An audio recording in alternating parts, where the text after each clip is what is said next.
क्या एक्शन लिया गया है?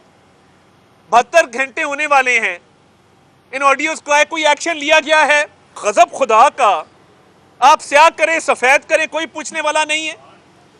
क्या चीफ जस्टिस ऑफ पाकिस्तान को इसका नोटिस नहीं लेना चाहिए? सिर्फ सियासतदान रह गए हैं एहतसाब के लिए कि जब चाहे बंद कर दो, जब चाहे निकाल दो।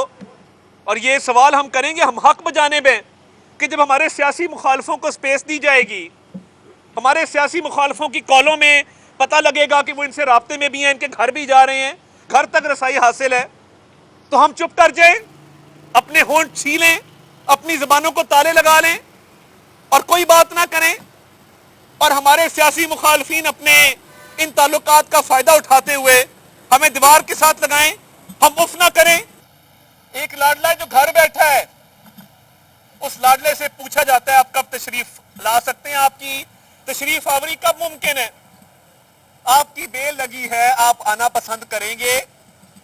वो कहते हैं मेरी लात खराब है। भाई मेडिकल बोर्ड बना दें, हमारे पे तो 6 मेडिकल बोर्ड बैठते थे, सरकारी मेडिकल बोर्ड बनाए, पता लग जाएगा टांग कितनी खराब है। कोई बॉर्डर पे फौजी जख्मी होता है, 7 गोलियां टांग में लगती हैं, 2 महीने में अपने पैर पे खड़ा होकर वापस बॉर्डर चला जाता है। ये अच्छी टांग है कि जिसमें छरे लगे हैं, जिसमें कंटेनर के पीस लगे हैं, और आप अभी तक सिर्फ अदालती निजाम को बीट करने के लिए, टिरियन वाइट केस से बचने के लिए, तोशाखाना से बचने के लिए आप घर में छुपे बैठे हैं।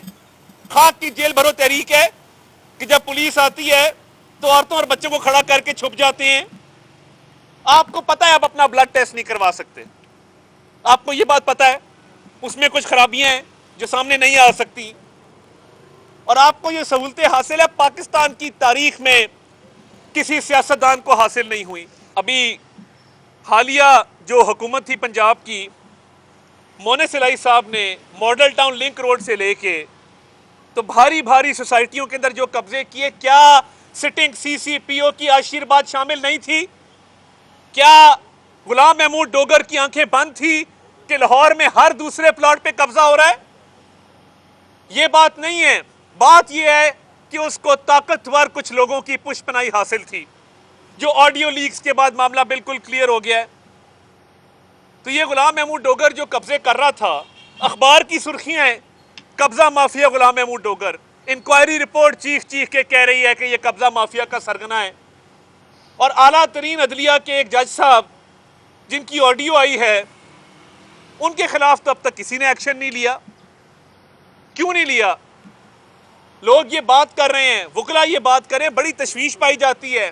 पाकिस्तान बार काउंसिल ने तहकीकात का मुतालबा किया है कि करप्ट तरीन आदमी के लिए अदालत भी लगती है, उसके हक में फैसले भी सुनाए जाते हैं और उसको तहफ़्फ़ुज़ भी हासिल होता है। उसका माजी तो देखें, क्या उसकी फाइल मंगवाई गई, उसका रिकॉर्ड देखा गया कि ये कौन आदमी है, इसके खिलाफ कितनी इंक्वायरियां हैं, और इसको क्यों तहफ़्फ़ुज़ दिया जा रहा है आउट ऑफ द वे जाके।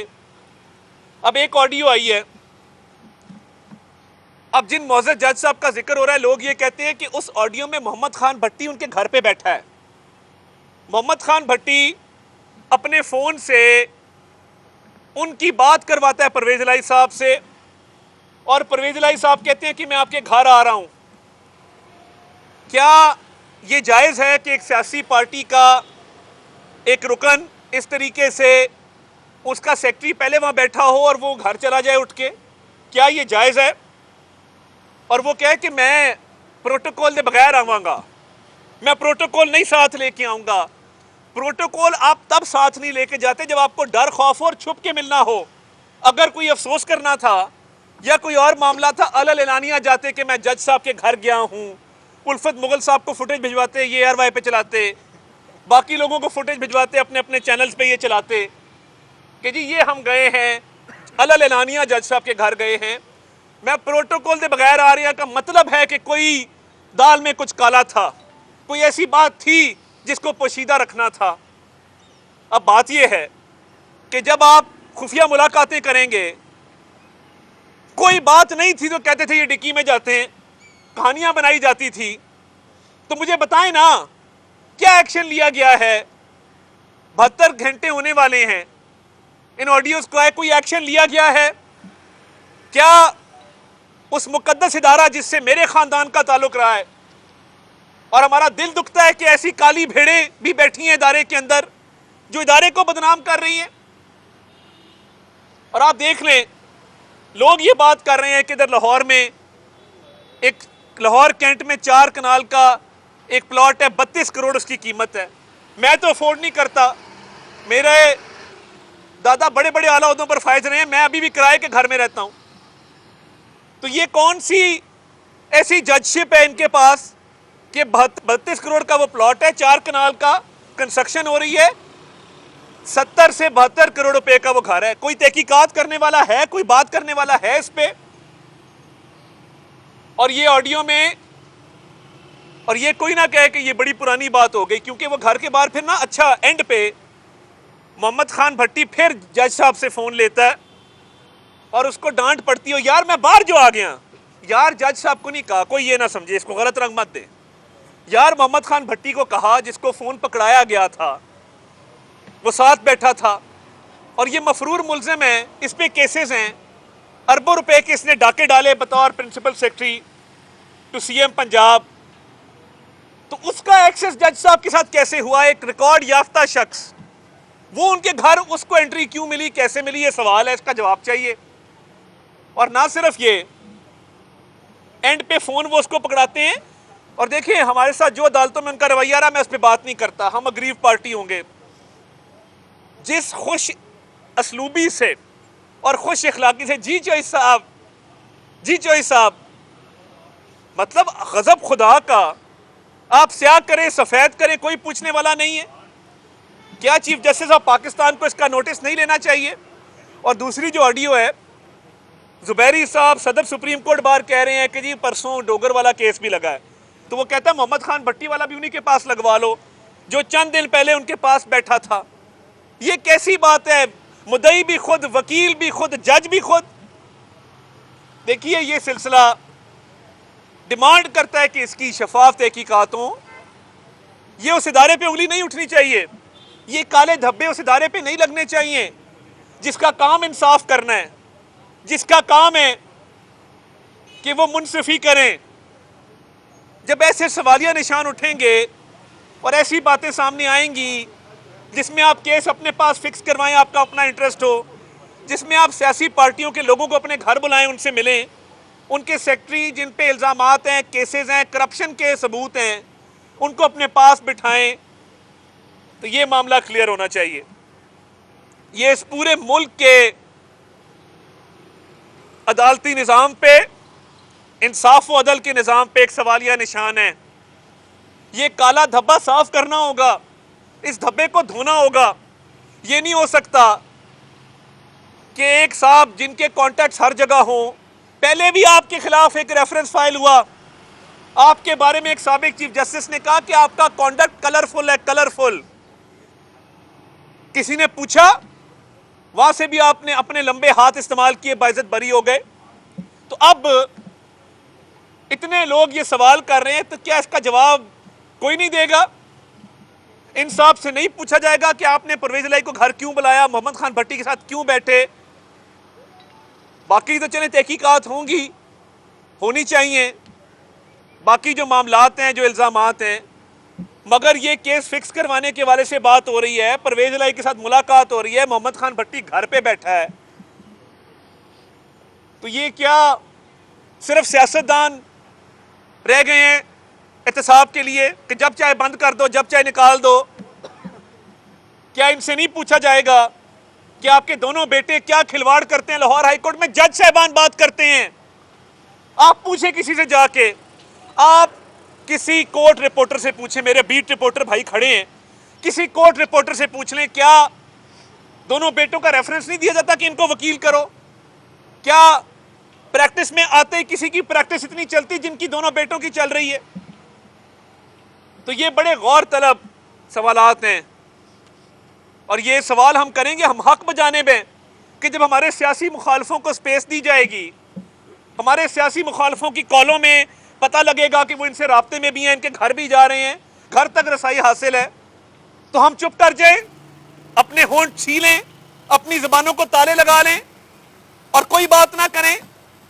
और हमारे सियासी मुखालफीन अपने इन ताल्लुकात का फायदा उठाते हुए हमें दीवार के साथ लगाएं, हम उफ ना करें और ना बोले इस मामले पे।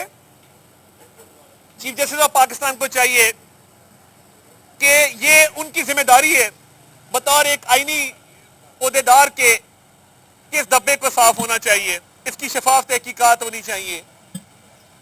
और ये मामला कई महीनों से चल रहा है कि हमें तो अदालतों में खड़े होके हुक्म सादर किया जाता है, हम सर नीचे करके उसको मानते हैं, मगर एक लाडला जो घर बैठा है उस लाडले से पूछा जाता है आप कब तशरीफ ला सकते हैं, आपकी तशरीफ आवरी कब मुमकिन है, आपकी बेल लगी है, आप आना पसंद करेंगे। वो कहते हैं मेरी लात खराब है, भाई मेडिकल बोर्ड बना दें। हमारे पे तो 6 मेडिकल बोर्ड बैठते थे, सरकारी मेडिकल बोर्ड बनाए, पता लग जाएगा टांग कितनी खराब है। कोई बॉर्डर पे फौजी जख्मी होता है, 7 गोलियां टांग में लगती हैं, 2 महीने में अपने पैर पे खड़ा होकर वापस बॉर्डर चला जाता है।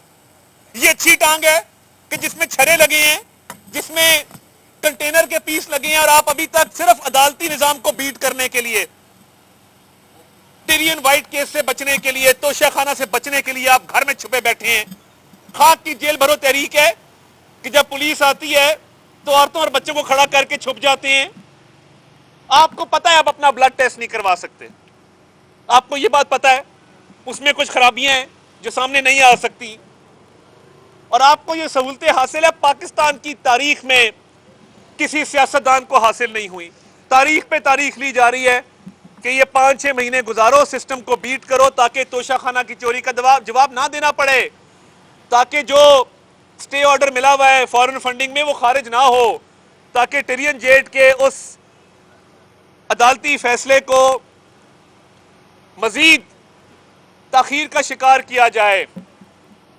तो ये मामला बहुत पेचीदा हैं, बड़े गौर तलब हैं, तहकीकात होनी चाहिए, और ये मामला क्लियर होना चाहिए कि परवेज इलाही से क्यों राब्ता था, मोहम्मद खान भट्टी घर क्यों आए, डोगर को प्रोटेक्शन देने की क्यों बात की जा रही है जो कि करप्ट आदमी है, उसका सर्विस रिकॉर्ड तो देखें। ये इस मामले को हल करना होगा, वरना कोई इस मुल्क में इंसाफ की तवक्को नहीं रखेगा, कोई इस मुल्क में अदल की तवक्को रखते हुए अदालती निज़ाम पे यकीन नहीं करेगा। और ये उन नेक नाम जजों को जो रोजी रोटी कमाते हैं हलाल की, जो जिनके बच्चे इस काबिल नहीं होते कि वो बाहर पढ़ सके, उनकी फीसें वो अदा नहीं कर सकते, वो अपने पेट पे पत्थर बांध के जुडिशल सर्विस करते हैं, वो अपने कम वसाइल के अंदर अपने खानदान की परवरिश करते हैं, अपने लोगों अपने बच्चों को पालते हैं। ये उनके ऊपर क्यों सवारिया निशान लग रहा है? जो नेक हैं, ईमानदार हैं, जिनके ऊपर कोई इल्जाम लगाने की जुर्रत नहीं कर सकता, पूरे एक शख्स की वजह से कॉम्प्रोमाइज मत किया जाए।